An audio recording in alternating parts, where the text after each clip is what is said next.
My name is Mohammed Nayal. I'm a senior consultant at Meirc, and I look forward to sharing with you today some of the takeaways from my years of experience working on innovation and organizational transformation projects, both in the private sector and as well as the government sector.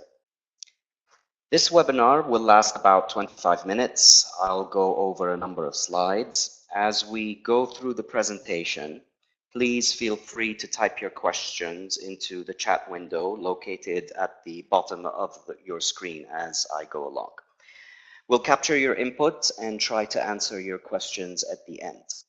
So let us test the chat screen and see if it works. Can you type in your favorite color in the chat screen if you can hear me clearly?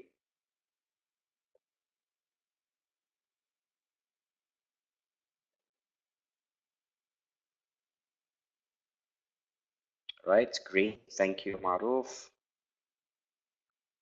Taysir, blue. Hash red. Thank you. Thank you, Hibba. All right. Very good. It looks like most of you can hear me.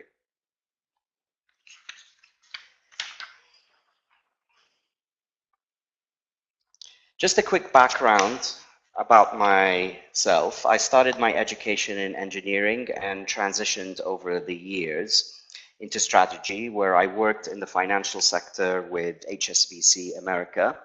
I also co-founded a startup called Correlation that developed data mining tools, which is why I am very much interested in innovation. And I worked in consulting with McKinsey. My assignments included projects such as education reform in Bahrain and economic investment policies in Saudi Arabia. After working in the private sector, I spent 7 years working in the governments of Dubai and Abu Dhabi on innovation, technology, and strategy, including working as an advisor in the executive office of His Highness Sheikh Mohammed bin Rashid Al Maktoum. Our agenda today will focus on the following. First, I will give a brief overview of the path that organizations should take for real impact.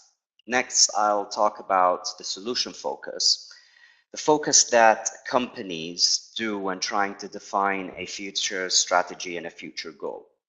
Then I will briefly discuss the organizational transformation process and what it means, and hopefully this should take us around 25 minutes, and then I'll open it up for questions from your side.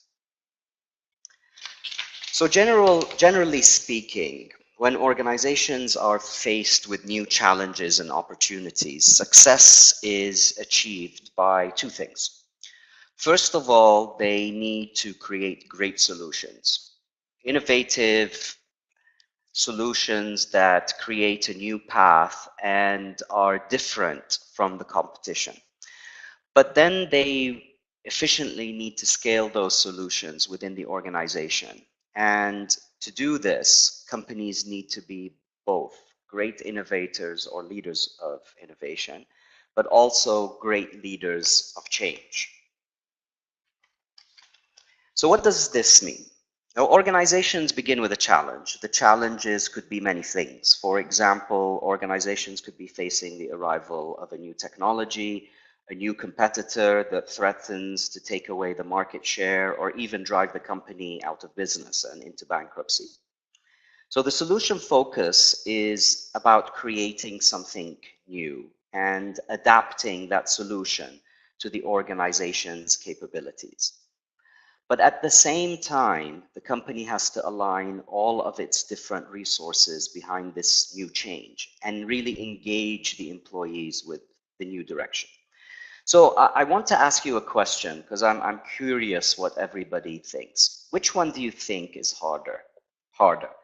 Coming up with a new innovation or a new solution, or is it harder to transform the organization? So which one is harder? Can you please type in solution focus if you think coming up with a solution is harder, or organization focus if you think changing the organization is harder. Okay, so Taysir, organization focus, thank you. Hiba also, organization focus. Mahruf says solution, organization focus. Organization focus. All right, organization focus. Absolutely. You are correct. So if you said organizational focus, you are correct. The coming up with a solution, something different, something new, not something that's brain surgery. It isn't like going to the moon. A lot of the times those solutions are out there, the technologies are out there. Convincing people and engaging people to try to move around a new focus is very, very difficult. Let me give you an example. In the 1970s, which company was the #1 in photography? So write that down in the chat box. Okay, Taysir says Kodak. Kodak. Kodak from Mahruf, thank you. All right, so everybody says Kodak. You are absolutely correct. So it was Kodak, not Canon at that time. So where is Kodak now? What happens to it? Does it still exist? You can type in yes or no. Yeah, it doesn't exist. You're absolutely correct. What exists is the name has been bought by a small company. There are a few stores around the world that use the Kodak name just to market their photography devices, but really it has gone bankrupt. So what happened? What technology came and actually destroyed Kodak? What was the name of the new technology? Digital? Yes. Digital cameras? Yes, so Taysir is absolutely correct. And you're absolutely correct, digital photography. Now, I want you, all of you, and I'll give you some time to do this, is to type the name of the company that invented digital photography.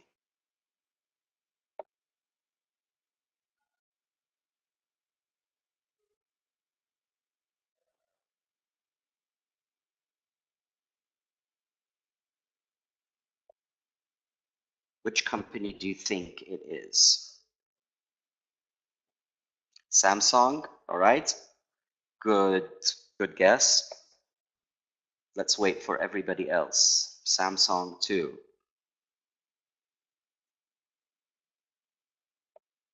Anybody else wants to guess?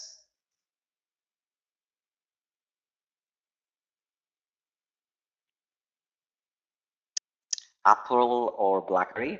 Okay, good guess too.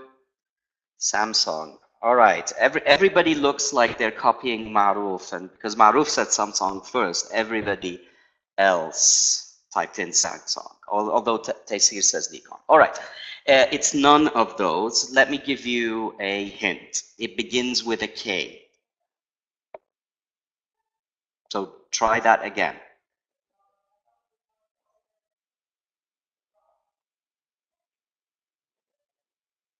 All right. Yes. So thank you for those people. Say, I hope I'm pronouncing the name correctly. Say and Hiba said Kodak, and you're absolutely correct. It is Kodak. So Kodak invented digital photography in 1975. Imagine that. In 1975, one of its engineers called Steve Sasson invented a prototype of the digital camera. Now, of course, at that time, it was big. It only took few photos and it had to save those photos on tape.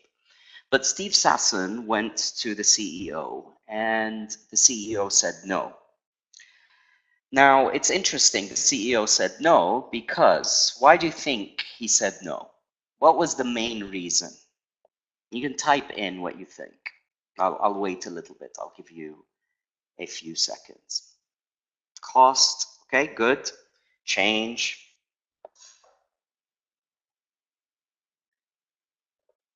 Change. Fear of change. Change in taste and fashion, lack of projection. Okay, good. So all of these are really good guesses. And yes, it was fear of change, but it wasn't necessarily fear of change. It was quite logical because Kodak at that time had 70% of the market.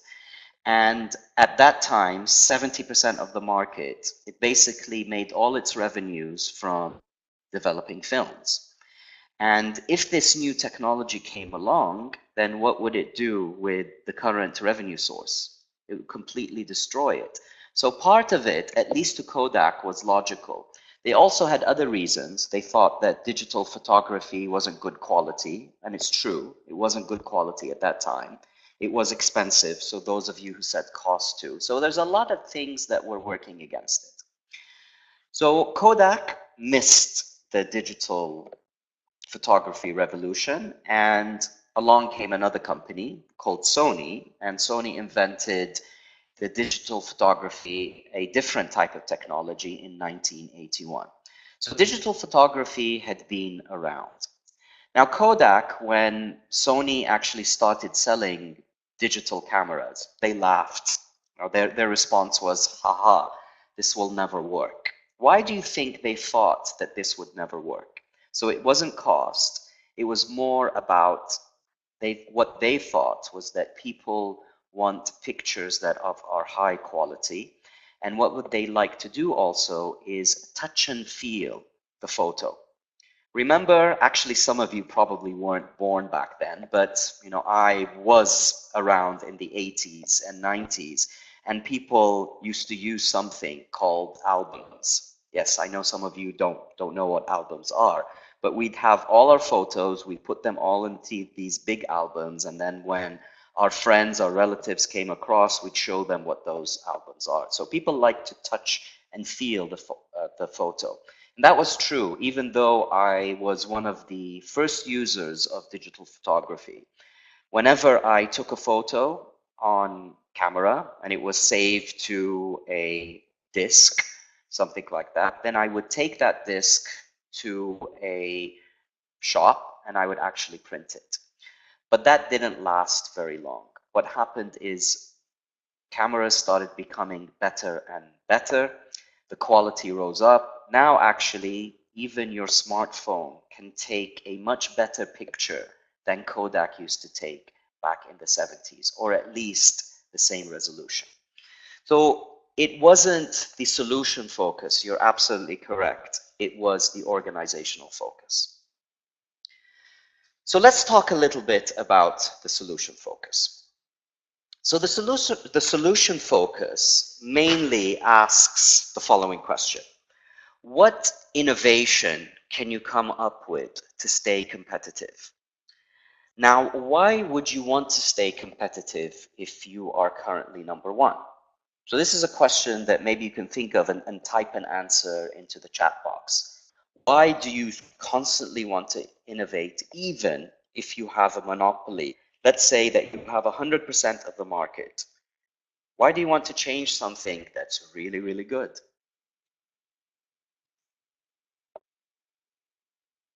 Any ideas? To stay number one, but you are number one. So Khalil, I think I know what you're trying to say, but you are number one. There's nobody else out there. To stay relevant, okay, create room for better service.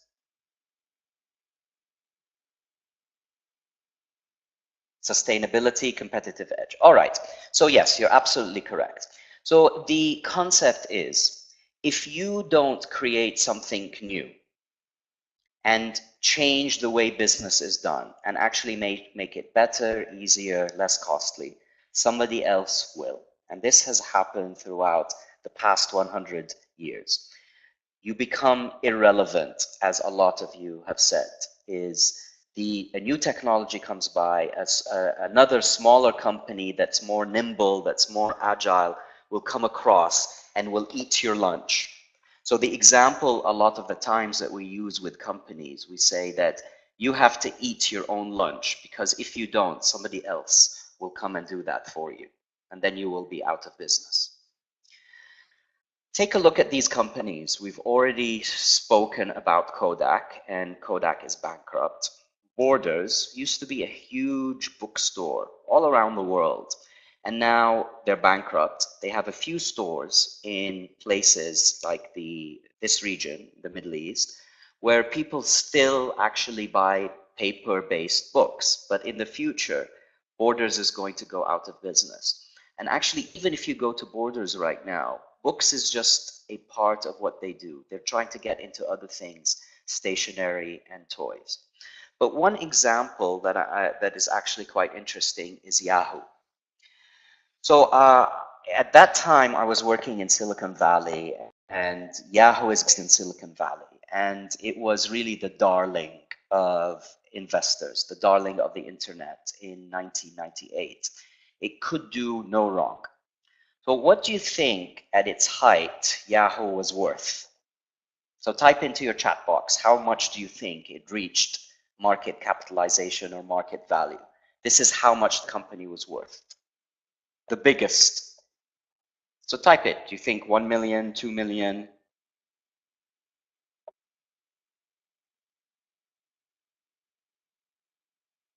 5 billion, okay, Khalil. 10 million, 20 million, okay. 32 billion, all right.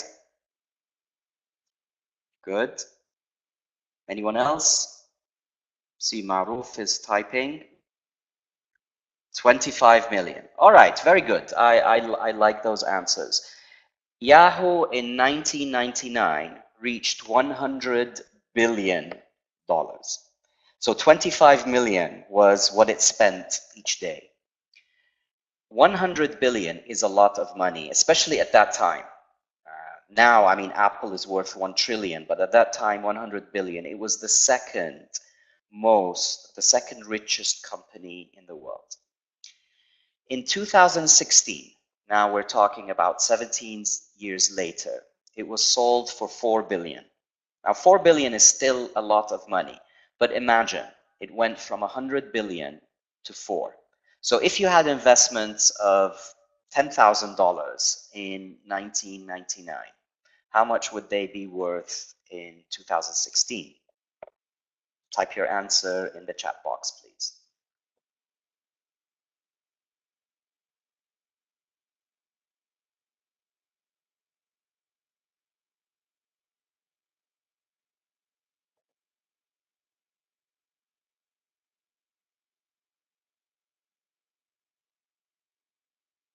All right, 1 trillion, 3 trillion, 3 trillion or more.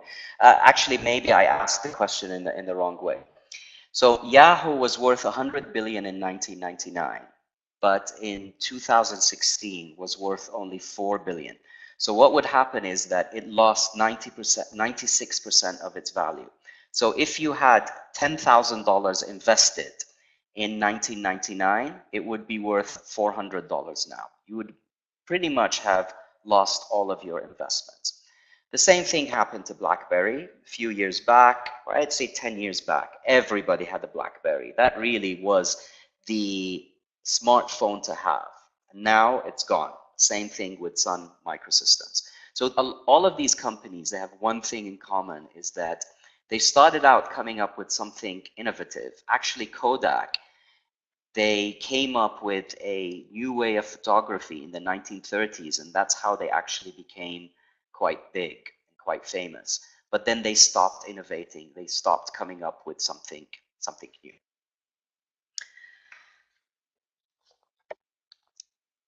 A few years back, an article in the McKinsey Quarterly summarized very nicely the things that companies have to do to ensure that there's a strong focus on innovation. Because companies have to really continuously ensure that they're innovating, and leaders have to make sure that the company has the right processes and procedures. So I won't go through all of these, but it's actually quite an interesting read. So if you are interested in innovation, you can look up this article. It's called The 8 Essentials of Innovation, and it was published back in 2015. So it has things like, I'll just take a few for example, is number 2, choose.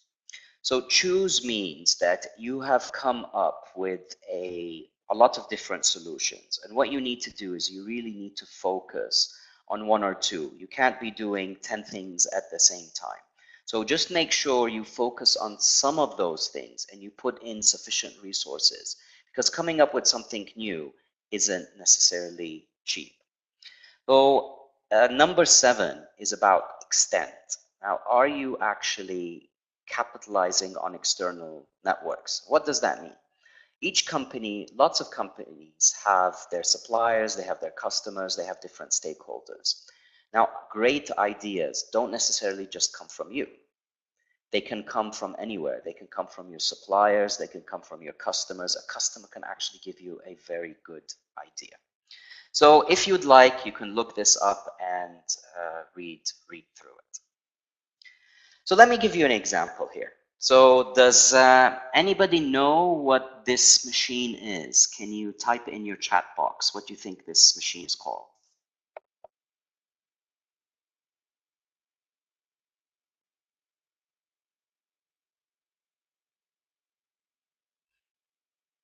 Yes, it's called MRI. Thank you very much. And I actually just noticed now that I had it typed in the slide. So yes, it's called an MRI machine.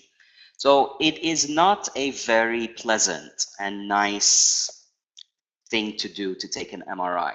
They put you on this bed and then your head goes through that little circle. It's closed for 30 to 45 minutes and it makes a very, very loud sound.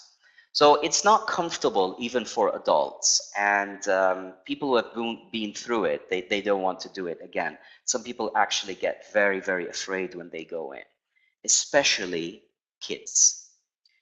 Now, what they need to do for children is to, so there was a question about, can you go back to the last slide? I'll do that after this slide.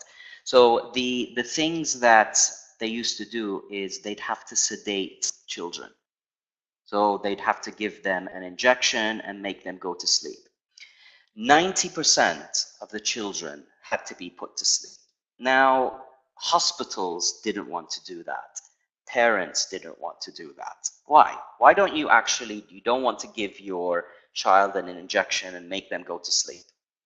Type in, why do you think that is the, what reason? Risky, yes, okay.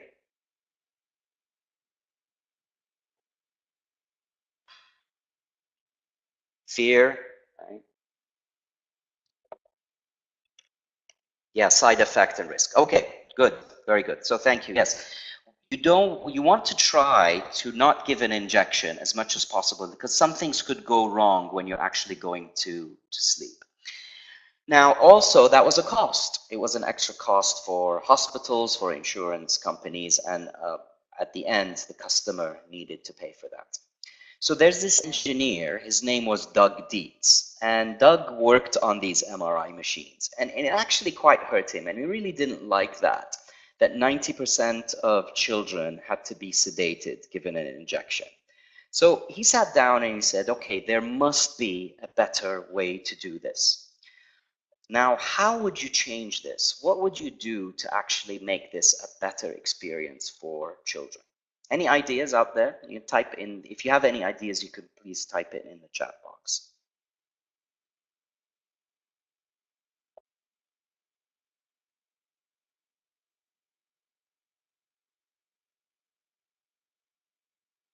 Okay, add windows and make it transparent. It's actually a very good idea. The problem is the machine itself needs to be able to conduct electricity and magnetism. So they can't make it from glass, but a great idea. Cartoon characters, educate and redesign the machine. Music, okay, very good, even though the sound is very, very loud. So I don't think you can make music very loud. Now, all of these are really good ideas. And at that time, Doug Dietz was thinking, well, why not? Why not try something? All right, line the inner walls with beautiful child-friendly graphics. Okay, good. That's very good. Still, though, that doesn't necessarily solve the problem. I think all of these are good ideas. So Doug actually went out there and he spoke to people who had a lot of experience of making boring things, making them actually exciting. So who works with a lot of children and needs to make sure that they're always entertained and not bored? So yes, schools, but you have to go to schools. But there's one place where children go to and they want to learn new things, but sometimes it's very, very boring. What is that? Type in if you can guess the answer. Library, okay, good guess. Not the library though, but yes, library is very close. Some other place that you want to take your children. No, so classrooms, yes, but something, playground, oh, children love going to the playground. So yeah, you don't need to make it more exciting, it already is. So what I'm looking for is actually museums, because a lot of them are adults, well, even adults, some of them go and they get bored. So what Doug Dietz did is that he went to museums, but children's museums, who made it actually quite entertaining. And he spoke to them and they came up with a very, very different idea. So here is this idea. So he didn't do a lot. He just changed the MRI machine to look like a pirate ship. So when the kids came in, when the children came in, they would tell the children that, oh, you're going to go into a pirate ship and the pirate is going to try to catch you. So what you need to do is you need to be very, very still. So you need to be very quiet so it actually doesn't get to know where you are. And if you're very quiet, you get to know where the treasure is. And children loved this idea. They would come in, they would play, there were some things around them, and they would sit down in the MRI machine and they would be completely silent. Now, this had great results. And it turned out that instead of having to sedate 90% of the children, only 20% of the children actually had to be sedated. So this was great cost-wise. It saved cost for everybody. And it made it easier, less risky. But for Doug Dietz, and actually it had a much bigger impact. And he said that the best moment that he'd remember is when a 7-year-old girl turned to her mother and he said, "Mom, can we come back next week?" So it was actually quite an interesting thing, and it didn't really require a new technology. Everything, the ideas were out there, but what you had to do is you had to think about it a little bit more closely. So one of the things that companies need to think about is looking towards the future. And there's a lot of people who think that there's nothing we can do, the future happens to us. But there's actually a lot you can do. So firms today, everything is more complex, difficult to do. There's your markets, there's much more competition, and there's a lot of customer feedback. And that's why the traditional way of doing things, where you have a research and development lab, it's dying. New ways have come up where companies can develop innovative new products and new services. Okay, so I'll do something. I'll go back very quickly to a slide that one person asked that if we could show, and I'll put this up for 2 seconds, all right, if you wanted to see it again. So the 8 essentials of innovation: aspire, choose, discover, evolve, accelerate, making it faster, scale, extend, and mobilize. And by the way, if there's still some questions you have after, I'm very happy to answer any questions. One of the things you need to do is involve relevant stakeholders. So who are these stakeholders? These stakeholders can, of course, include your customers. They can include your suppliers. They can include government agencies. They can even include your competitors. Now, what do I mean by that, including competitors? Sometimes there's a very, very difficult problem to solve. And there are some sectors where competitors get together and they say, look, what we're going to do is we're going to work together to solve this problem and make it better for all of us. Now, if you widen your network and you're listening to all your different stakeholders, very, very good things can happen. A few years back, when I came back from training, my daughter comes to me, and her name is Hannah, and she loves to talk. She's a chatterbox. I actually told her that, Hannah, when you were born, the first thing you did was eat a radio, because she just speaks all the time. So I come back from work and she runs to me and she goes, Baba, Baba, Baba, Baba, you really have to try this new tool. The tool is called Kahoot, and it's an online quiz where it's a free tool. You can create these quizzes, and I use them in my classrooms, and people really like them, and they're very, very entertaining. So where did I get this idea from? Not because I'm such a genius, but from my 11-year-old daughter. And I could only get that because she really knew what I did, and she knew that I was looking for better ways to make things more entertaining for people in my class, because, I mean, like it or not, training can sometimes get boring, and listening to me speak all the time is not necessarily very exciting. So let's talk now about the organizational focus. And this is a very, very difficult thing to do. This is where you can come up with a great solution, but not necessarily apply it. So how can organizations change and transform? So organizational transformation, it's a fancy name for change management, although I really like organizational transformation more, because really what you're doing is you're trying to do a change, not just through a department or a few people, but the whole organization needs to shift. So if we think about this as a discipline, as a science, in order for people to change, there's three things that they need to do. They need to be ready, okay? And they need to be ready to be engaged with something new. They need to be willing to commit, because change is not easy, it's difficult, and they need to be able to do what it takes. So you can't ask people to change if you haven't necessarily given them the tools to be able to do that, the training. And this is where leaders come in, and leaders of change or organizational transformation. First of all, they need to know what to do. They need to know what are the right things. They need to know what is the right time. So there's a lot of models and tools that help you actually come up with ways to focus on the right solution. But then after that, they know that applying a solution is not just necessarily about giving a bonus for people who change and firing people who don't change. It's about meaningful motion and thinking about mindsets and how people react to change. So this is one model that I use in my classes, and we use a model developed by a Canadian company that has been doing change management programs for a long time.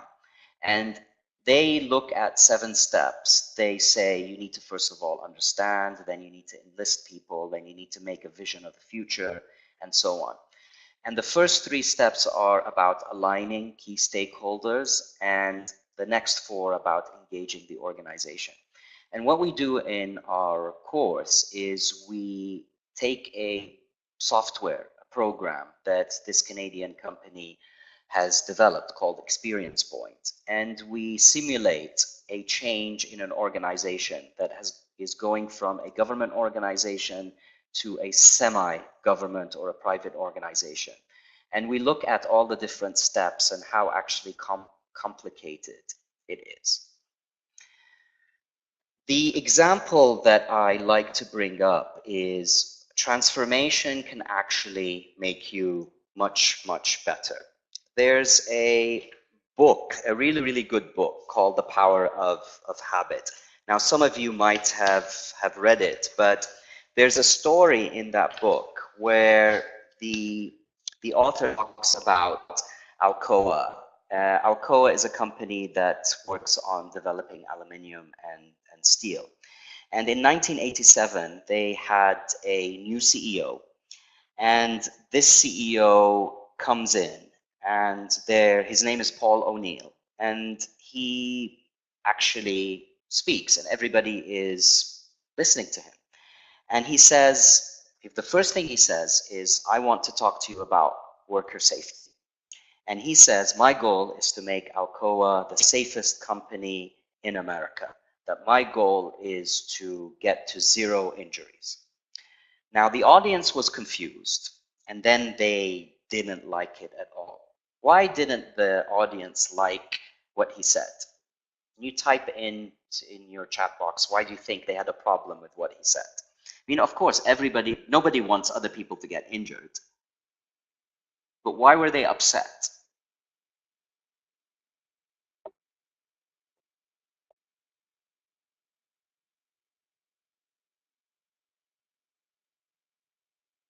Okay, I see one person typing.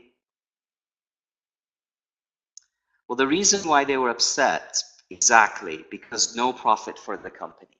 Yes, because what are we used to listening to? A new CEO comes and says, I'm going to make this company into the most profitable company in the world, or I'm going to make it into the biggest company, or I'm going to have the biggest market share. So they didn't like it that he was focusing on safety. So they said, okay, well, what about profits? And he said, and somebody actually asked him that, and he said to that person, he said, you didn't listen to me. I said our only focus is safety. Now what happened after this is a lot of people left the room and they called their friends and they said, sell your stocks in Alcoa. Now the interesting thing is that what Paul O'Neill did in 2 years is he made people actually focus on safety. So he transformed the organization. And by focusing on safety, guess what? Profits came along. Why?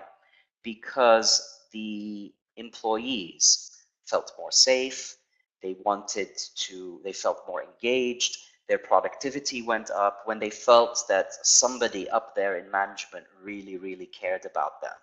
And it wasn't about profit is number one, it was about safety is number one. So the key stakeholders, and whoever those key stakeholders are. And in this model, we've divided them into 4 groups. So there's one group that's called the champion. These are really the leaders. These are the people who say, I really want to change, this is a great idea, and they're a powerful person. They're in a leadership position where they can actually implement a change. Then there are people we call helpers. So helpers, maybe they're not in leadership positions, but they're also very interested in change. Now, the third one is called bystanders. These are people who are neutral. They don't say anything. They say yes or no. They basically wait to see if it happens. If it fails, they say, haha, I told you so. If it works out, they pretend that they've always been with the change. But then there are people who are called resistors. These are people who are very negative. They're extremely against the change. They don't want anything to happen. So let me ask you about how many people do you think are in each one? So the champions are only 10%. It's only a very little amount of people in an organization that are willing to take a risk and make a change. Type in your chat box, how many people do you think are helpers as a percentage-wise?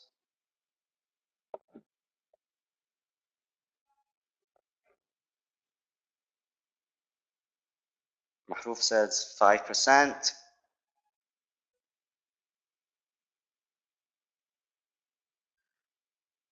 10%, Steve says 10, 20, 25, 20. All right, good. So thank you for your answers. I mean, you're close. It is actually 10%. So only 10% of the people will help you out. What it means is only 20% of people are excited about change. Neutral. How many people do you think are bystanders? So we've said 10% champions, 10% helpers. How many are neutral or bystanders? So Taysir says 60%, 40, 40, 50. All right, good. We're very, very close. So it's actually 60%. So 60% of the people are neutral, which leaves us with 20% of the people who are negative. These are people who will actively go out and resist and try to make sure that change does not happen, which means that champions and helpers cannot just depend on themselves. What do they need to do? They need to work on all of these bystanders.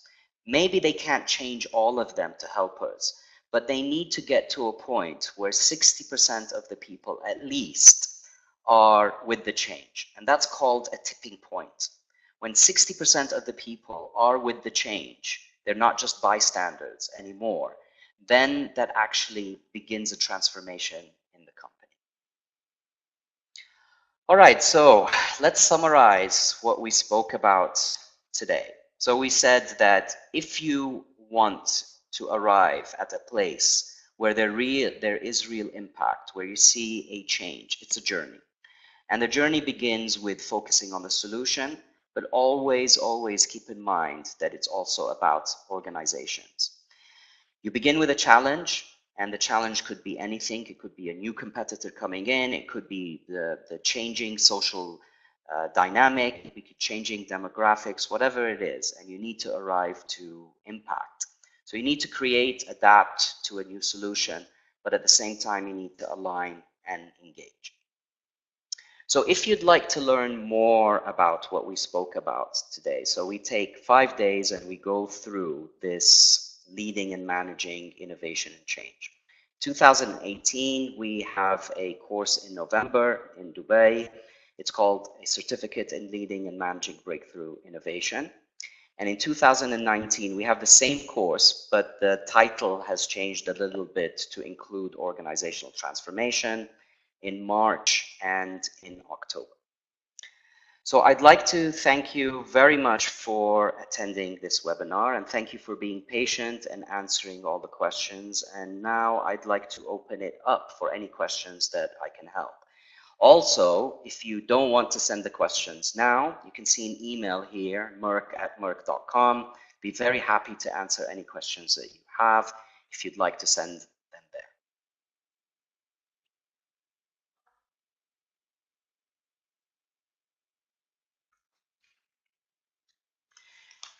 Also, if you'd like to get a copy of these slides, we'd be very happy to send them to you. If you could just send us an email at Meirc.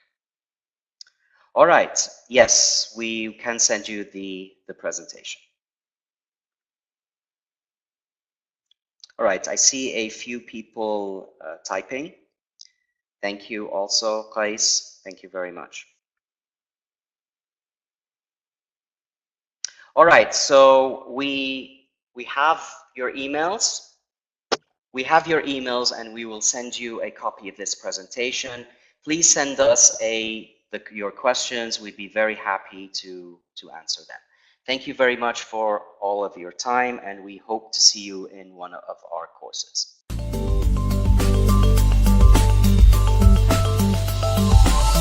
Meirc.com